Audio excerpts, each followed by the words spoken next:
আসসালামু আলাইকুম রহমতুল্লাহি ওয়া বারাকাতুহু। প্রিয় নিতা এমব্রয়ডারি বন্ধুরা, আপনারা সবাই কেমন আছেন? আশা করছি পৃথিবীর যে প্রান্ত থেকে আপনি আমাদের সাথে কানেক্টেড আছেন, আপনারা সবাই ভালো আছেন এবং সুস্থ আছেন। আমি মোহাম্মদ শহীদ হাসান, আপনাদের প্রিয় ডিজাইনার ইনস্ট্রাক্টর হিসেবে এই পুরো কোর্স জুড়ে আপনাদের সাথে থাকবো ইনশাআল্লাহ। আজকে আমাদের 12তম ক্লাস, অর্থাৎ 12তম ক্লাস আর কি। তো আজকের ক্লাসটা আমি এর আগে চাচ্ছিলাম যে আপনাদেরকে আসলে ড্রয়িং করে করে সব কিছু শেখাতে। তো পরে ভেবে দেখলাম যে এটা আসলে সবার জন্য অতটা ইজি হবে না, অনেকের জন্য টাফ হয়ে যেতে পারে। তো এই জন্য আমি চিন্তা করছি যে না, এটা আর এভাবে শেখাবো না, আমরা আগে সবগুলো যে টুলস আছে সেগুলোর সাথে স্টেপ বাই স্টেপ পরিচয় হয়ে তারপর ইনশাল্লাহ আমরা কাজ করব। তো আজকের আমরা যেই ক্লাসগুলো সম্পর্কে আলোচনা করব, সেখান থেকে যদি আমি আপনাদেরকে দেখাই, আজকে আমাদের আলোচনার মূল বিষয় হচ্ছে, একটু জুম করে আপনাদেরকে, এই যেখানে স্টার এবং হচ্ছে রিং, এই দুইটো নিয়ে আমরা আপনাদের সাথে আলোচনা করবো ইনশাআল্লাহ।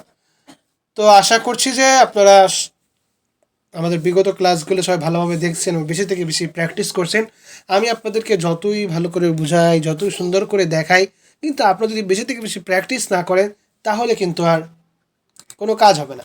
তো সবাই বেশি থেকে বেশি প্র্যাকটিস করবেন এবং নিজের দক্ষতাকে বাড়াবেন। তো ক্লাসটা শুরু করার আগে আর একবার বলে নিতে চাই যে যারা যারা এখন আমাদের চ্যানেলটাকে সাবস্ক্রাইব করেনি, তারা অবশ্যই অবশ্যই আমাদের চ্যানেলটিকে সাবস্ক্রাইব করবেন এবং ভিডিওটাকে লাইক করে দিবেন এবং পাশে থাকা বেল আইকনটিকে অবশ্যই বাজিয়ে দিবেন, যেন আমাদের পরবর্তী ক্লাস আপলোড হওয়ার সাথে সাথে আপনার কাছে নোটিফিকেশন চলে যায়। ওকে, তো আমরা প্রথমে স্টার নিয়ে নেব এখান থেকে। তো স্টার আমরা ক্লিক করে নিলাম, তারপরে এখানে একটু দেখি।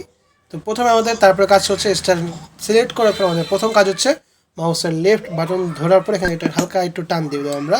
তো টান দেওয়ার পরে প্রথমে আমরা একটা ক্লিক করব, এন্টার প্রেস করবো একবার, তারপর আবার একটু মাউসে করে আবার একটু এন্টার প্রেস করবো। এখন দেখতে পাচ্ছেন এখানে স্টারের মতো আছে। এখন এটা সম্পূর্ণ স্টারের মতো দেখাচ্ছে না, এই জন্য আমাদের এটার যে ফাইল প্রপার্টি যেটা আছে সেটাতে যেতে হবে। আমি একটু সাউন্ডটা কমিয়ে দিই। ওকে, তো এবার আমরা কিবোর্ড থেকে সিলেক্ট করে প্রেস করবো, তাহলে এই যে এখানে চলে আসলো স্পেসিংয়ের যে ব্যাপারটা আছে। এখানে দেখুন আমি যত বেশি ঘোরাবো তত স্টারের মতো হচ্ছে আস্তে আস্তে। এখন কিন্তু স্টারের মতো দেখাচ্ছে। তো এখানে আমি যেই কাজটা করছিলাম, এখন এই জামাটার কাজটা করছিলাম, তো এটার স্পেস অনেক কম, যার জন্য নাকি পরিপূর্ণ দেখাচ্ছে না। তো আপনারা আসলে বুঝতে পারছেন যে স্টারটা কীভাবে তৈরি হয়।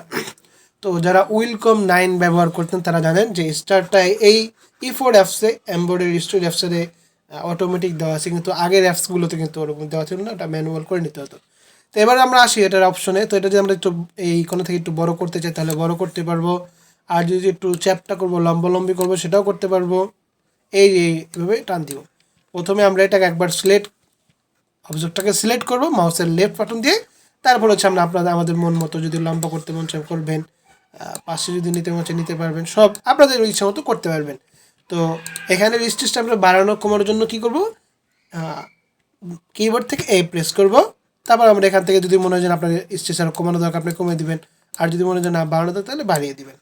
ওকে, তো আমরা এই স্টারের কাজটা আসলে আশা করছি আপনি সবাই বুঝতে পারছেন। তো এবার আমরা স্টারটাকে কেটে এই যেখানে যে রিংটা আছে, রিং নিয়ে আলোচনা করি। আমরা এর আগের একটা ভিডিওতে দেখিয়েছিলাম রিং কাজ, এই যে এই কাজটা করার সময় আমরা রিংয়ের কাজটা দেখিয়েছিলাম। তো এবার দেখুন রিংটা কীভাবে কাজ করবে।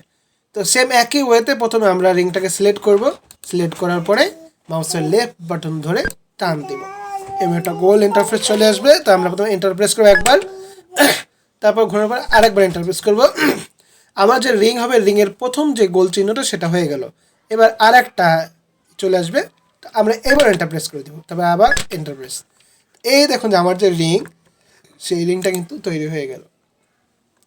যেমন আপনারা দেখতে পাচ্ছেন যে এখানে এই যে ডিজাইন যেটা আছে, এটা ক্ষেত্রে কিন্তু আপনার যে রিং ব্যবহার করতে হবে, যেমনটা আমরা এখানে ব্যবহার করে দেখিয়েছিলাম রিং। আর স্টার আপনার বিভিন্ন ডিজাইনে স্টার চিহ্ন দেওয়া থাকে, সেটা হয়তো আমরা সামনে আপনাদেরকে আরও সুন্দর এক্সাম্পল দেখাতে পারবো। তো আজকের এই ক্লাসটা আশা করছি আপনারা সবাই ভালোভাবে বুঝতে পেরেছেন যে কখন কিভাবে স্টার এবং রিং ব্যবহার করতে হয়। আমি আবারও বলছি যে আপনারা যদি আমাদের ক্লাসগুলো ঠিকমতো না বুঝে থাকেন তাহলে অবশ্যই অবশ্যই আমাদের কমেন্ট করে জানাবেন, কারণ আমরা চাই আপনাদেরকে খুব ভালোভাবে সুন্দরভাবে ইজি ওয়েতে এমব্রয়ডারি ডিজাইনটা শেখাতে। তো আজকে ক্লাসটা এখানে শেষ করছি। সবাই ভালো থাকবেন, সুস্থ থাকবেন, এই প্রত্যাশা বিদায় নিচ্ছি। আর সবার প্রতিবারের মতো আবারও বলতে চাই, যদি আপনাদের কাছে ভিডিওটা হেল্পফুল মনে হয় তাহলে অবশ্যই ভিডিওটা শেয়ার করবেন আপনাদের সবার সাথে, যেন এই কাজটা আমরা সবার মাঝেই ছড়িয়ে দিতে পারি। তো ভালো থাকবেন। আসসালামু আলাইকুম রহমতুল্লাহি